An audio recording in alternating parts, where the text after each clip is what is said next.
今天开山钻孔，让光秃的石壁也有了生机。前院多功能水井池经过打造，已经从臭水沟逆天改命。就是这面石壁还缺少点灵魂。打造之前，先把大家关心的供电设备安装好，电箱就嵌入在院墙上。之后这面墙会找平喷漆，电箱就砸洞平行于墙面安装。水池用电设备都是单独走线，每个设备就用独立的漏电空气开关控制。基础在浇筑时就预埋好了所需设备的线缆管道，现在只需接好对应的设备，通过管道走线到控电箱就解决了用电问题。最后再把主线接到户外控电箱，马上通电。打开总开，这是气泵。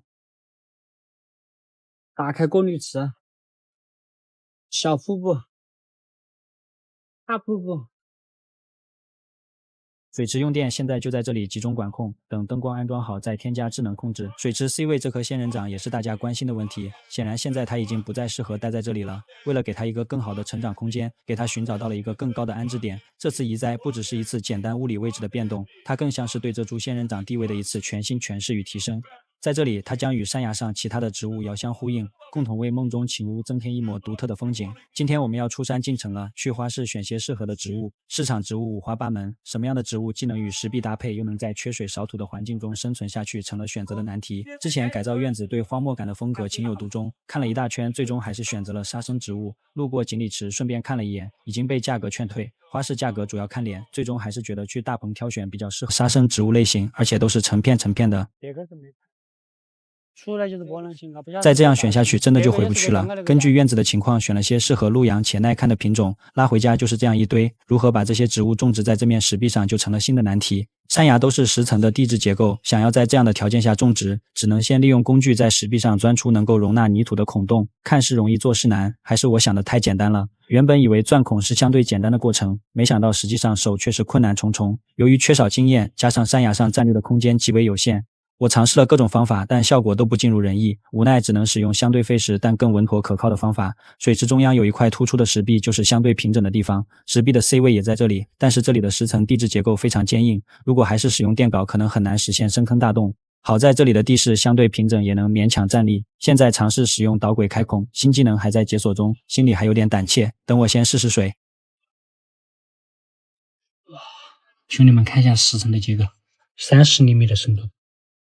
只有自己尝试之后才知道，市场上钻个孔为什么起步价是50了。整个操作过程神经都是高度集中的状态，而且还在站立都困难的石壁上，随时还要面对喷出来的泥浆。有了导轨虽然要轻松很多，但是钻的孔径是160的规格，孔越大稳定性越差，机器很容易抖动或者卡钻，深度也差不多到了机器的极限30厘米的样子。钻好的孔取出实心也是很难的，即便是在断裂的情况下，徒手根本是取不出来的，只能在实心上钻个小孔，利用电转将其拔出。终于钻好了，兄弟们，裤子都打湿了，马上开始种植。现在就要给这些千疮百孔的石洞赋予新的灵魂，真的是一个萝卜一个坑。大家可能会好奇，为什么会选择这类型的植物？不仅仅是因为喜欢，维护简单，更没有掉叶的烦劳，一年四季也看不出变化，最重要还能有效的预防爬行动物。种植对土壤要求也不高。这棵接近2米的高度，但是花盆却只有10厘米左右。对于石壁上这些孔洞来说，已经足以支撑它们的生长需求。土壤除了少数自带的部分，其余都是用黄沙填充，表面再覆盖上火山石。不知道你们还记得之前我用黄沙种植水泥覆盖的沙生植物，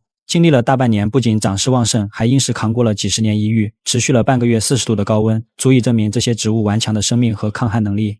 最后给各位云股东看看成品效果。大家可能会担心瀑布旁边的植物会不会被泡水烂根，大多数植物都是避开了瀑布的水流区域，只有最下面的有淋水的迹象，之后把对应的流水孔洞堵塞小点就能解决，并且山崖也是页岩10层，有水基本都会慢慢渗透走，不会造成长时间的浸泡。现在整个院子离我想要的荒漠感风格是越来越近了。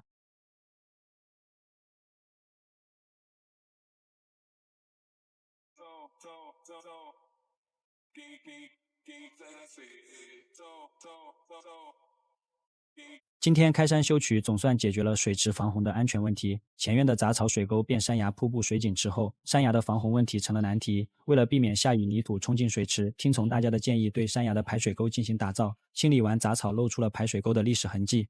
意外的收获。山崖排水沟其实在爷爷那一辈就已经建成，因为没有硬化，每次大雨泥土流失非常严重，有些地方甚至还影响到了山崖的稳定。排水沟自然坡度就比较陡峭，但还需要把深度扩深，增大水流的通行量。这条石板路就是通往地里的捷径，因为是山区，地形都是高低起伏的地貌，用管道预埋的方式越过排水沟铺了一条小路，不仅为下地干活提供了便捷，同时也保障了安全。水沟杂草和泥土流失的问题就通过搅拌沙灰来处理。水沟地质基础大多数都是页岩石层，只有两侧泥土含量比较多，简单的覆盖就能化解这些问题。随着水沟改造的推进，材料运输也变得越来越困难。爬坡上坎的地形更是为改造增添了障碍。为了减轻负重，提升打造效率，利用旁边红薯地平整的优势，开辟了一条新通道。屋漏偏逢连夜雨，昨晚一场秋雨让临时通道变得走人都困难，更不要说过车了。自己挖的坑只有硬着头皮干了。这种水泥预制板是300×600规格，运输车宽度也是600，单块的宽度想要通行有点具体，只能利用3块组合横竖拼接。就这样，前一秒还是红薯地，下一秒就变成了宽度为900的石板路。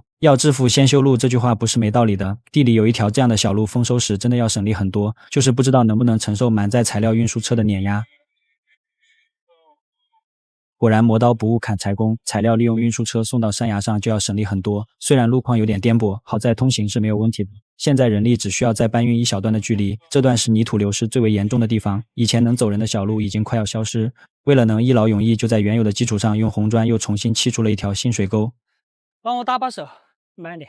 是比它高1米多的菜地，另一侧又是9米的山崖，最主要除去水沟剩下的宽度不到1米，表面更是还有一层厚厚的泥土。如何安全通行又能保证下雨这些泥土不会冲进水池，就成了新的难题。根据之前山崖加固的经验，把原本陡峭的斜面挖成了2层，这样无论是平时维护还是安全都更有保障。表面利用挂网的方式再覆盖上砂浆，为了避免水沟外侧的路面下雨有浑水流进水池，又在外围用红砖砌了一圈的止水带，止水带外侧预留了安全距离。现在转角通行就显得有点困难，只能利用石板覆盖排水沟，加宽这个位置的路面。